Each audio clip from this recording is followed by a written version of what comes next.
17.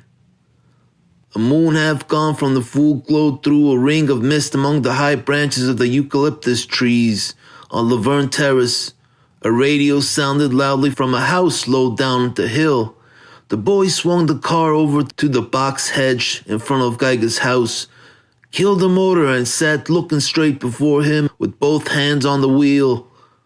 No light showed through Geiger's hedge. I said, "Anybody home, son?"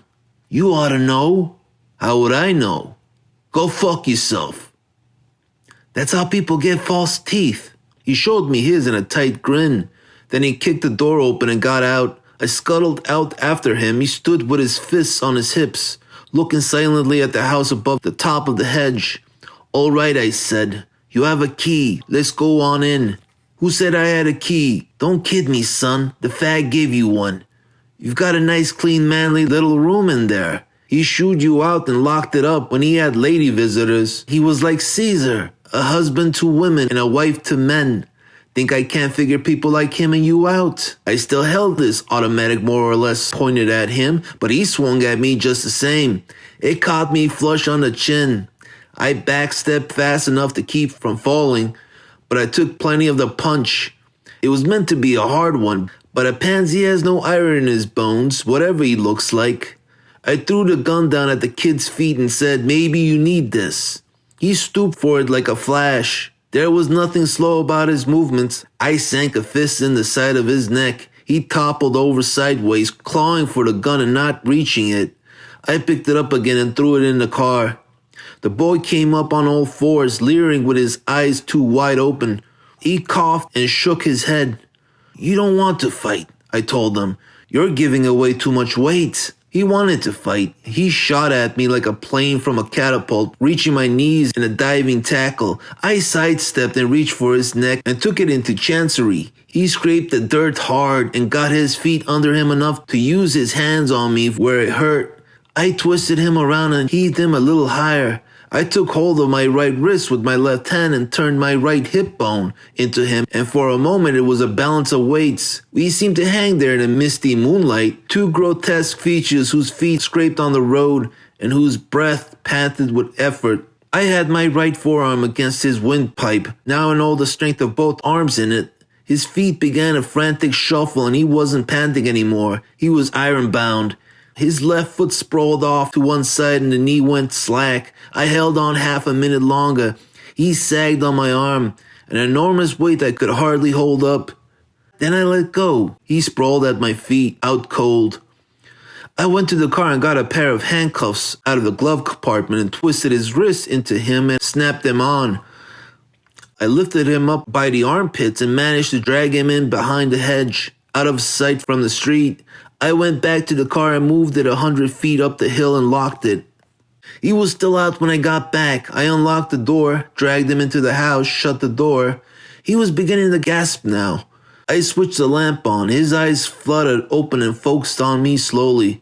I bent down, keeping out of the way of his knees, and said, "Keep quiet or you'll get the same and more of it. Just lie quiet and hold your breath. Hold it until you can't hold it any longer, and then tell yourself that you have to breathe, that you're black in the face, that your eyeballs are popping out, and that you're going to breathe right now, but that you're sitting strapped in the chair in the clean little glass chamber up in San Quentin. And when you take that breath, you're fighting with all your soul not to take it. It won't be air you'll get. It'll be cyanide fumes. And that's what they call humane execution in our state now." "Go fuck yourself," he said with a soft, stricken sigh. "You're going to cop a plea, brother. Don't ever think you're not. And you're going to say just what we want you to say and nothing we don't want you to say. Go fuck yourself. Say that again and I'll put a pillow under your head." His mouth twitched. I left him lying on the floor with his wrists shackled behind him and his cheek pressed into the rug and an animal brightness in his visible eye. I put on another lamp and stepped into the hallway at the back of the living room. Geiger's bedroom didn't seem to have been touched. I opened the door, not locked now, of the bedroom across the hall from it. There was a dim flickering light in the room and a smell of sandalwood. 2 cones of incense ash stood side by side on a small brass tray on a bureau. The light came from the 2 tall black candles in the foot-high candlesticks. They were standing on straight-back chairs, one on either side of the bed. Geiger lay on the bed. The 2 missing strips of Chinese tapestry made a St. Andrew's cross over the middle of his body, hiding the blood-smeared front of his Chinese coat. Below the cross, his black pajama legs lay stiff and straight. His feet were in the slippers with thick white felt soles. Above the cross, his arms were crossed at the wrists and his hands lay flat against his shoulders. Palms down, fingers close together and stretched out evenly. His mouth was closed and his Charlie Chan mustache was as unreal as a toupee. His broad nose was pinched and white. His eyes were almost closed, but not entirely. The faint glitter of his glass eye caught the light and winked at me. I didn't touch him. I didn't go very near him.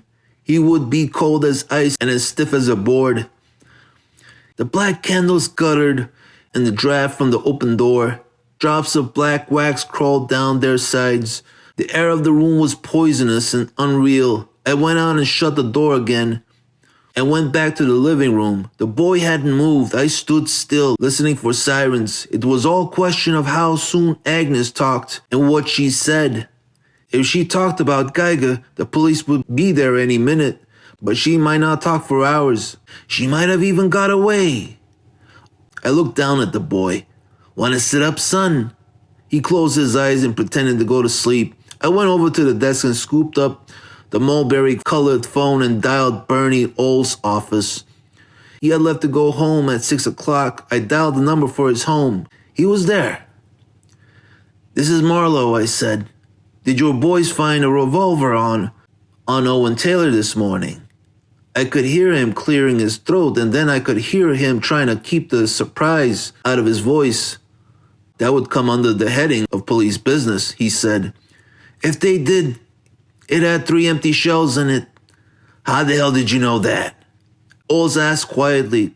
"Come over to 7244 Laverne Terrace, off Laurel Canyon Boulevard. I'll show you where the slugs went." "Just like that, huh?" "Just like that." Olds said, "Look out the window, you'll see me coming round the corner." "I thought you acted a little cagey on that one." "Cagey is no word for it," I said.